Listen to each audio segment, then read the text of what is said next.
एक बार एक व्यक्ति अपने बेटे के साथ पतंग उत्सव काइट फेस्टिवल में गया। वहाँ लोग रंग बिरंगी पतंगे उड़ा रहे थे। आसमान में उड़ती रंग बिरंगी पतंगों को देख बेटा भी पतंग उड़ाने मचल उठा। उसने अपने पिता से कहा, पापा मैं भी पतंग उड़ाना चाहता हूँ, प्लीज मेरे लिए भी एक पतंग खरीद दीजिए। बेटे की इच्छा पूरी करने पिता पास ही एक दुकान गया। वहाँ से एक सुंदर सी पतंग और डोरी वह अपने बेटे के लिए खरीद आया। बेटा पतंग पाकर खुशी से झूम उठा। कुछ देर बाद वह भी डोर थामे पतंग उड़ा रहा था। उसकी पतंग ऊंचे आसमान में उड़ रही थी, लेकिन वह खुश नहीं था। वह चाहता था कि उसकी पतंग और ऊंची उड़े। वह पिता से बोला, पापा ऐसा लग रहा है कि डोर की वजह से पतंग ऊंची उड़ नहीं पा रही है। क्यों ना इसकी डोर काट दी जाए, इससे पतंग आजाद होकर और भी ऊंची उड़ने लगेगी। प्लीज आप इसकी डोर काट दो। बेटे की बात मानकर पिता ने पतंग की डोर काट दी।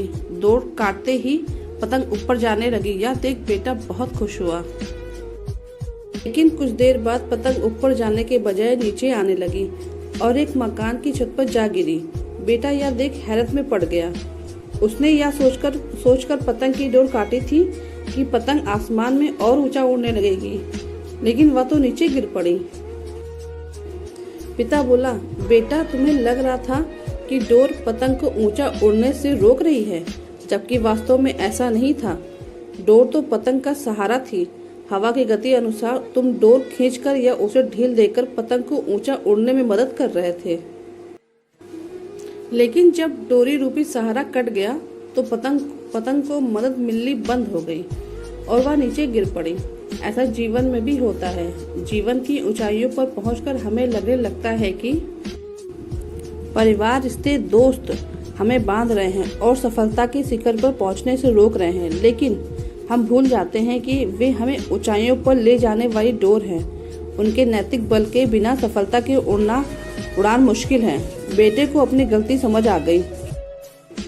कई बार हम सोचते हैं कि हम अपने जीवन में जल्दी प्रगति कर लेंगे या जीवन की नई ऊंचाइयों को पा लेंगे यदि हम अपने घर और परिवार के बंधनों से मुक्त हो जाएंगे, लेकिन हम भूल जाते हैं कि हमारा परिवार और प्रियजन हमें जीने में और जीवन में आगे बढ़ने में मदद करते हैं।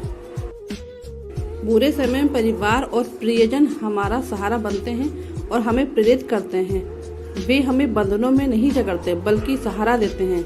इसलिए उन्हें कभी भी खुद से दूर मत करो। तो दोस्तों, कैसी लगी ये कहानी? आपको अच्छी लगी तो चैनल को लाइक और सब्सक्राइब करिएगा और कमेंट करके जरूर बताइएगा कि किस किस के साथ ऐसा हुआ है।